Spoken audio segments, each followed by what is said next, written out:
संत तुकाराम महाराज बीज याबद्दल संपूर्ण कथा। तुकाराम बीज म्हणजे संत तुकाराम महाराजांच्या सदेह वैकुंठ गमनाचा दिवस। फाल्गुन वद्य द्वितीयेला तुकाराम महाराजांचे सदेह वैकुंठ गमन झाले असे मानले जाते। हा दिवस तुकाराम बीज म्हणून ओळखला जातो। संत तुकाराम महाराज हे मानवाच्या रूपातील एक अवतारच होते।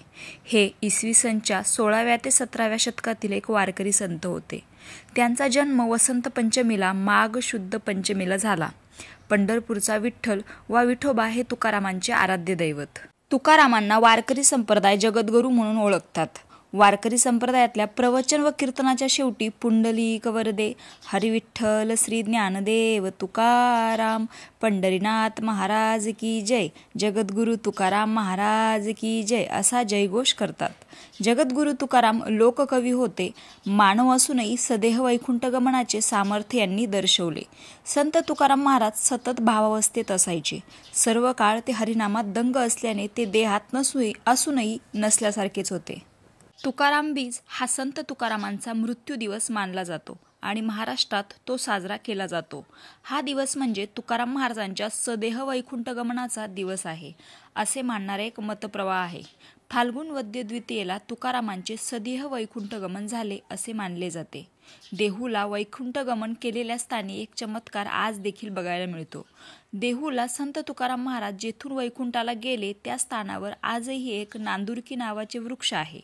आजही तो तुकाराम बीजेला बरोबर दुपारी 12:02 अर्थातच ज्यावेळी तुकोबाराय वैकुंठाला गेले त्यावेळी प्रत्यक्ष हलतो आणि याची अनुभूती सहस्रो भक्तगण घेतात।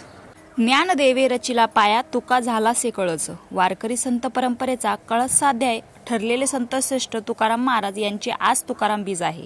म्हणजेच फाल्गुन वद्य द्वितीया या दिवशी तुकाराम महाराजांनी सदेह वैकुंठ गमन केले। संत तुकाराम महाराज 17व्या शतकातील सामाजिक प्रबोधनाची मुहूर्तमेढ रोवणारे निर्भीड कवी होते।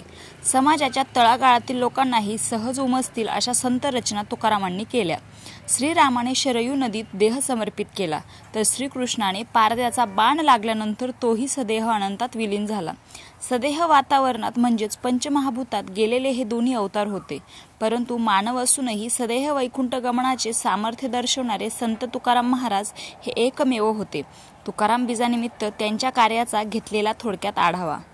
संत तुकाराम महाराज म्हणजेच उर्फ तुकोबा हे 17व्या शतकातील एक वारकरी संत होते। त्यांचा जन्म माघ शुद्ध वसंत पंचमीला झाला। पंढरपूरचा विठ्ठल वा विठोबा हे तुकारामांचे आराध्य दैवत होते। तुकोबा एका सुखवस्तू घरात जन्माला आले। त्यांची वंशकुळी मोरे आणि आडनाव आंबिले।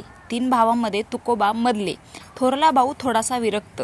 घर प्रपंच व्यवस्थित चाललेला असताना या कुटुंबावर एकामागोमाग एक आपत्ती कोसळू लागल्या। आई वडील गेले, थोरल्याची बायको गेली, तुकोबांची नेहमी आजारी असणारी पहिली पत्नी रखमाबाईही गेली। सुस्थितीत असणाऱ्या तुकोबावर कर्जबाजारी होण्याचा प्रसंग आला। अशा अपघातात सर्वसामान्य माणसे खचून जातात। तुकोबांच्या थोरल्या भावाप्रमाणे घर संसार सोडून निघून जातात किंवा वैतागून देहत्यागही करतात। इथेच तुकोबांचे थोरपण आहे। तुकोबा हरिचिंतनात निमग्न झाले। आपल्याला झालेल्या जगरहाटीचे दर्शन त्यांनी आपल्या अभंगानुभवातून शब्दबद्ध केले। भगवत भक्तीची पताका खांद्यावर घेऊन आसमंतात जनजागृतीचे वादळ निर्माण केले।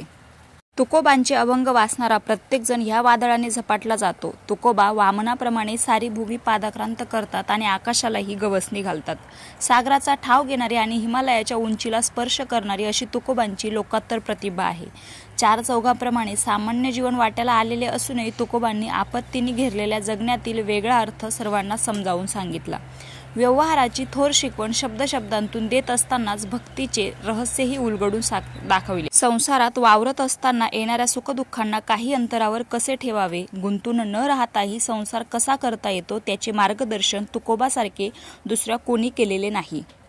तुकाराम महाराज हे साक्षात्कारी व निर्भीड संत कवी होते। विशिष्ट वर्गाची पारंपरिक मक्तेदारी असलेला वेदार्थ तुकोबांच्या अभंगवाणीतून सामान्य जनांपर्यंत प्रवाहित झाला।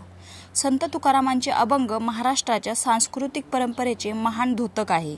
वारकरी ईश्वरभक्त, साहित्यिक, अभ्यासक व सामान्य रसिक आजही त्यांच्या अभंगाचा अभ्यास करतात। भागवत धर्माचा कळस होण्याचे महद भाग्य त्यांना लाभले।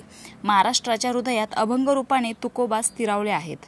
त्यांच्या अभंगात परतत्वाचा स्पर्श आहे। तुकोबांच्या काव्यातील गोडवा व भाषेची रसाळता अतुलनीय आहे।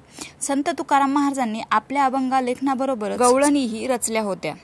तुकाराम महाराजांची गाथा म्हणजे बहुजनांची गीता आहे. ज्ञानोबा आणि तुकाराम म्हणजे महाराष्ट्राची सांस्कृतिक विद्यापीठे आहेत. त्यांचे साहित्य म्हणजे आध्यात्मिक ज्ञानाचा आधारवड आहे.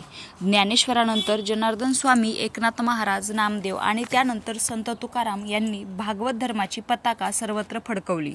भागवत धर्माचा कळस ठरलेल्या संत तुकारामांनी बहुजन समाजामध्ये पसरलेली धर्मकर्मकांडांची जळमटे आपल्या कीर्तनातून पुसून टाकली. अभंगवाणी महाराष्ट्राच्या दऱ्याखोऱ्यामध्ये वसली. अभंगवाणीतून सत्य धर्माची शिकवण जगाला संत तुकाराम यांनी दिली. सामाजिक परिवर्तनाची वादळ सर्वत्र पसरले. जाती धर्माची उतरंड त्यांनी मोडून काढली. गुलामगिरीची चौकट मोडली. बहुजन समाजामध्ये स्वाभिमान निर्माण केला.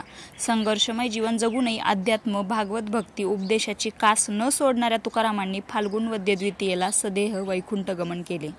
संत तुकाराम महाराजांनी समाजातील अंधश्रद्धावर परखड भाष्य करतानाच विठोबाची मात्र मनोभावे पूजा केली. आपलं सर्वस्व त्यांनी विठ्ठलाच्या चरणी दान केलं. त्यांची अगाध भक्ती पाहून शेवटी विठ्ठलालाही तुकोबारायांना दर्शन देणं क्रमप्राप्त झालं.